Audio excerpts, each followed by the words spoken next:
Nous ne savons pas ce qui se cache derrière nos intentions. Il nous faut entrer dans une école très sévère du Saint-Esprit pour arriver à découvrir que, aux yeux de notre Seigneur, nos intentions les meilleures sont corrompues et que nos mobiles les plus purs sont souillés.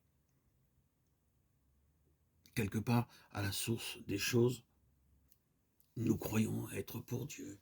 Il y a le moi. Nous ne pouvons pas produire par notre propre nature quelque chose qui soit acceptable à Dieu. Tout ce qui pourra parvenir jusqu'à Dieu ne se trouvera jamais qu'en Christ seul et non pas en nous. Ce ne sera jamais dans cette vie, en nous comme venant de nous. C'est là la différence qu'il y aura toujours entre Christ et nous-mêmes. Bien qu'il demeure en nous, il reste lui seul l'objet du bon plaisir et de la satisfaction de Dieu. Et la seule leçon fondamentale que vous et moi nous ayons à apprendre durant cette vie, sous l'enseignement et la révélation et la discipline du Saint-Esprit, c'est qu'il est, lui, autre que nous.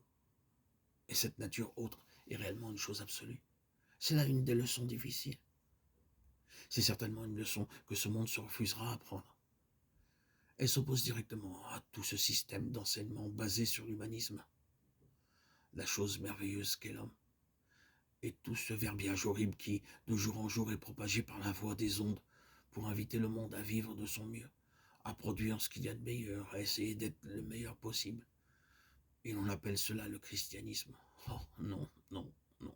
Lorsque nous sommes arrivés au meilleur de nous-mêmes, il y a un abîme infranchissable entre ce que nous sommes et les commencements de Christ. Lorsque nous atteignons notre point, le meilleur, nous n'avons pas touché à Christ. C'est absolu. Mais nous n'avons pas besoin peut-être d'insister sur cette vérité. Pour la plupart d'entre nous, nous en avons appris quelque chose. Mais tandis que nous connaissons cela dans notre expérience, acceptons cependant le réconfort que nous trouverons peut-être à entendre encore précisément ce qui nous arrive. Que fait le Seigneur? Que fait le Saint-Esprit en nous? La chose fondamentale qu'il veut nous apprendre, c'est que nous sommes une chose et que Christ en est une toute autre. C'est la leçon la plus importante que nous ayons à apprendre, car il ne saurait y avoir rien de constructif avant que nous la possédions. La toute première, c'est donc la nature entièrement autre de Christ, en opposition absolue avec la nôtre. Le Saint-Esprit nous met ensuite en face de l'impossibilité absolue qu'il y a pour nous d'arriver jamais à être cela par nous-mêmes.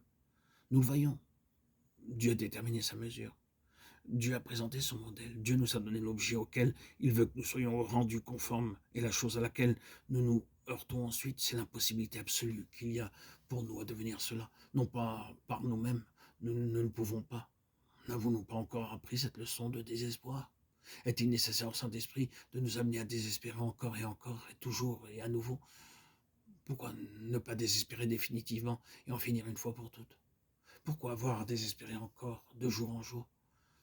C'est tout simplement parce que nous cherchons encore quelque chose quelque part en nous-mêmes, quelques lambeaux de bonté que nous puissions présenter à Dieu pour le satisfaire, lui être agréable et répondre à ses exigences. Nous ne le trouverons jamais. Reconnaissons-le. Toutes nos œuvres de justice sont comme un vêtement souillé. Nos œuvres de justice, tous ces efforts que nous faisons pour être justes, oui, le Seigneur dit de cela, vêtements souillés. Reconnaissons cela une fois pour toutes. Si nous regardons au-delà de ce que nous affirmons ici, nous verrons où cela doit nous conduire. Cela nous conduit à la position la plus glorieuse. Cela nous conduit à cette fin glorieuse que le Seigneur Jésus désigne de cette manière en ces jours où l'expérience allait devenir intérieure. Apprenez de moi et vous trouverez le repos de vos âmes. Voilà la fin. Mais nous ne trouverons jamais le repos de nos âmes avant d'avoir appris tout d'abord la différence absolue qu'il y a entre Christ et nous-mêmes. Et ensuite, l'impossibilité absolue d'être jamais semblable à lui.